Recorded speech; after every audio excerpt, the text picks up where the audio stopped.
I was promoted a second time, and this was to banking manager in Los Angeles, California. And this is very important because that's where I would meet Alice. That's where I would meet her parents, the McCauslands. And that's where I would start to build my reputation further in banking.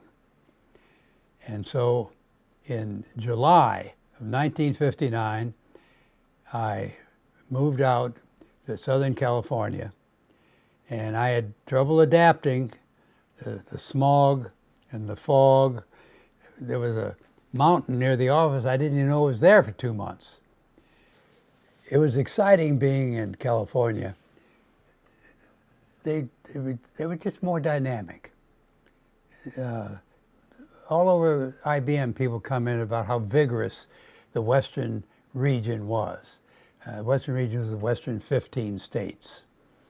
And I got an apartment on Sunset Boulevard, a rental apartment on Sunset Boulevard, out near where the Getty Museum is right now, right near where the Getty Museum is.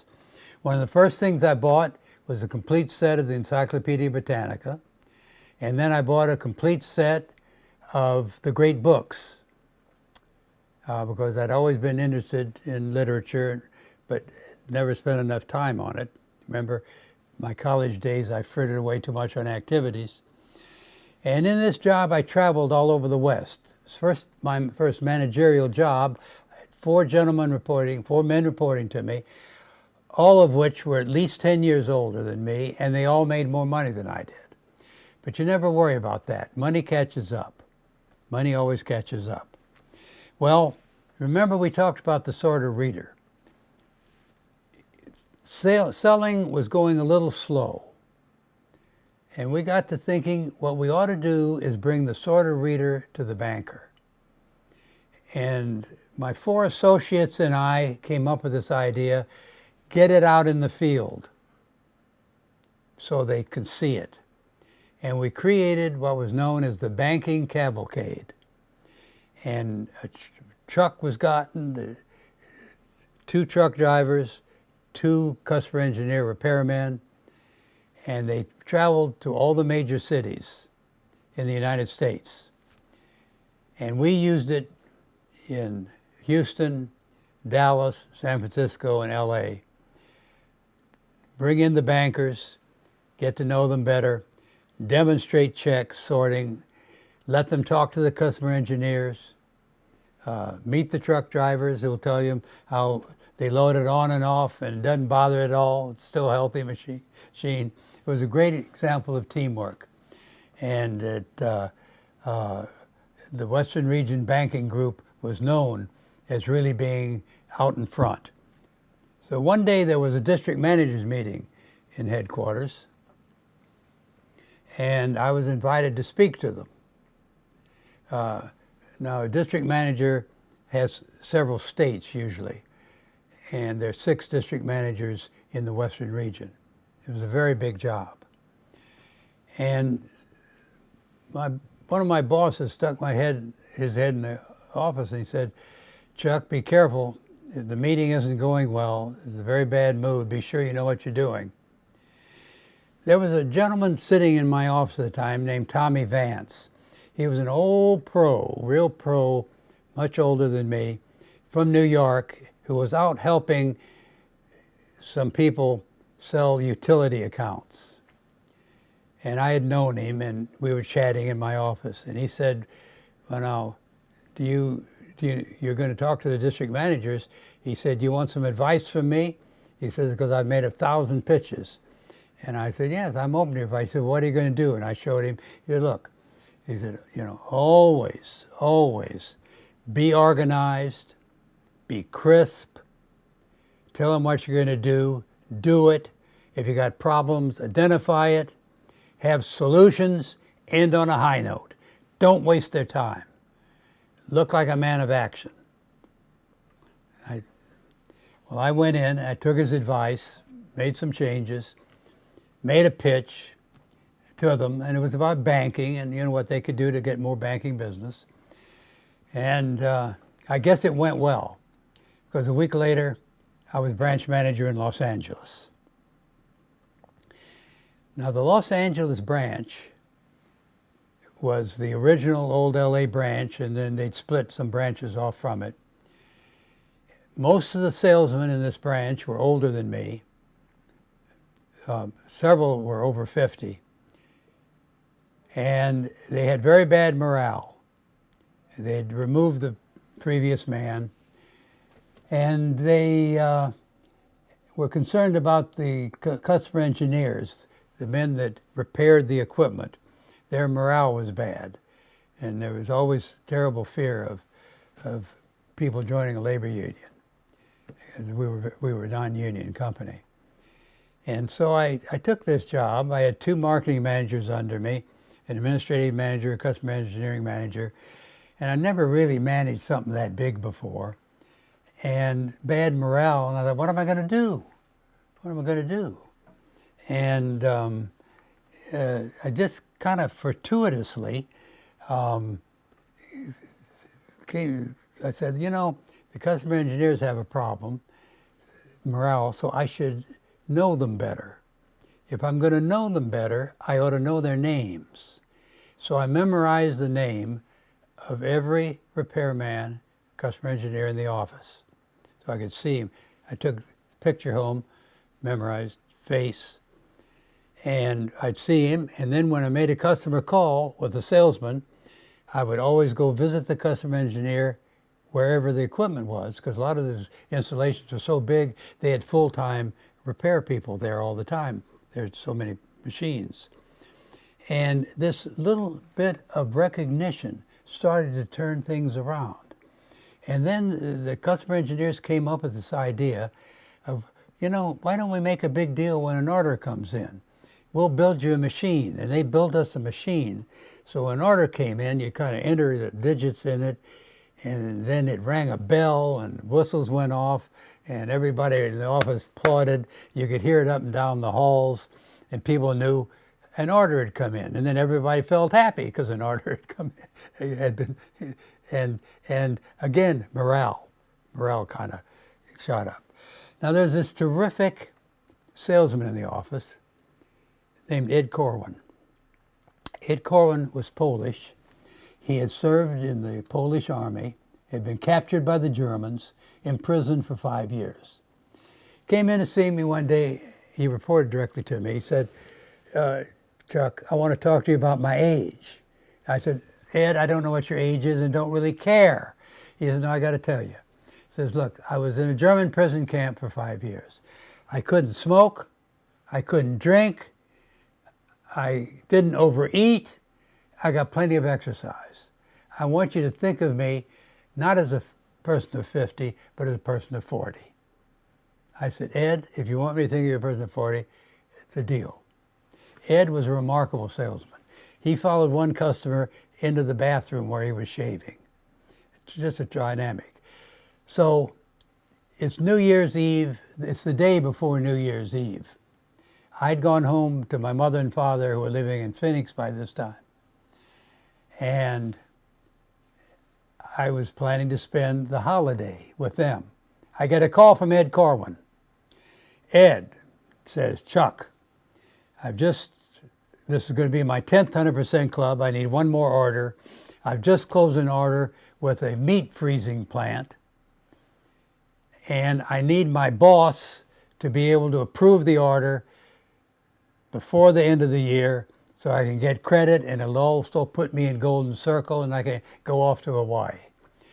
Now, I could have easily delegated this to one of the other managers, but I thought, well, this is kind of historic. It's important to him, and I'm still on this morale thing. It doesn't hurt for the boss to fly back on New Year's Eve day to help a guy make the 100% club. I'll admit a little PR there. And I did. He met me at the airport. I caught cold in the darn freezer place. It had been warm in Phoenix and ice cold in the freezer place. We looked at it, and it looked like it was a pretty sound application. But there was one detail or two I wasn't quite sure of. But look, it's a big thing to him. We'll find a way to correct it. I approved the order. He took me home. It was New Year's Eve, left me off at my apartment. I had no cash. In those days, there were no cash machines anywhere. If you weren't smart enough to cash a check earlier in the week, you didn't have money on a weekend. I had no date. I had planned to be in Phoenix. I had no money, but the news got around. Corwin had made his 10th. The boss helped him out, and things were looking very, very good. At the same time, I was very active in the Sunset Republican Club. This is a group, several hundred people.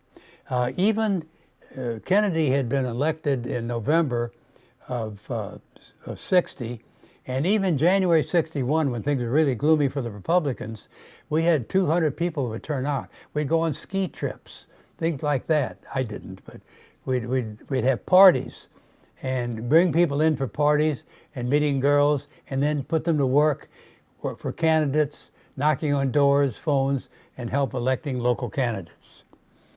Now, about this time, I was having lunch one day with Ed Chapman, the customer engineering manager, and we were walking back from the restaurant to my office. We were at a stoplight on Wilshire Boulevard, right where the Brown Derby is, and I saw this girl. I should say this woman. And I said, Ed, that is the kind of a person I should marry. And I followed her into the building. It turned out she was going into my building. I followed her. I would get off on the 3rd floor, but she kept going, so I went up to the 9th floor, where I had formerly worked. I followed her down the hall till she passed a former secretary. And I kind of made a mark that said to the secretary, find out. And later that afternoon, I got a phone message that said, her name is Alice McCausland. She graduated Stanford University. Her parents are doctors. She's a Protestant. She's a Protestant. My secretary knew her demography. And that, of course, was the young lady that I would eventually marry, though it took me a while before I took her out. But it was a very dramatic time, and I'll always remember that day and the prediction. About this same time, my brother got married, and he married Waldine Kretzmeyer, and they were living in San Francisco, and we were up at their wedding.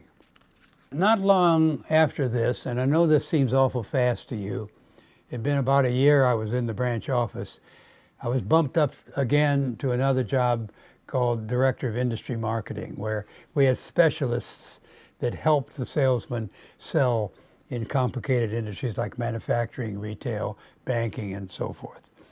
So I was the boss of the old banking job that I had earlier.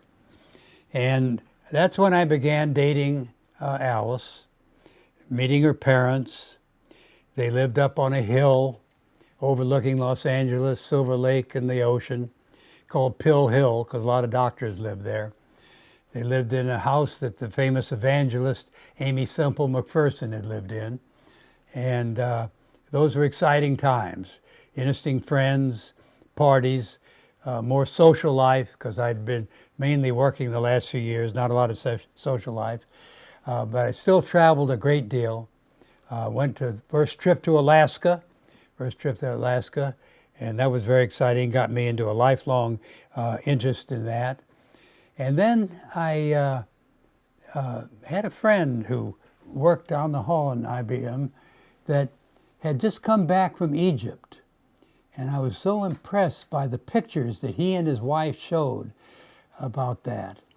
And I asked for a few weeks extra and took a trip around the world by myself, coach, back of the plane, but flew to Japan, Hong Kong, then went to Macau by boat, flew to Thailand, Cambodia, went to Angkor Wat, went on to India, Egypt, Lebanon, Greece, and from there on to Paris, where my parents incidentally happened to be visiting at the time, and met up with them at Versailles. Now, while on that trip in India, we stopped at a silk factory, and they had beautiful bolts of silk with gold embroidery. And I saw one, and I bought this cloth for Alice.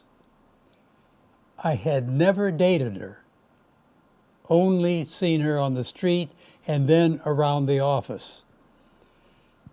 Her mother eventually had it made into her engagement dress, but I bought it before I'd ever taken her out. After the trip around the world, I was busy courting Alice. We're having a lot of fun, social life I'd never had before. And we were married on the 17th of November at All Saints Episcopal Church in Beverly Hills, California. We then went on a honeymoon to Spain and Portugal. We left on the 18th of November. It took 30 days.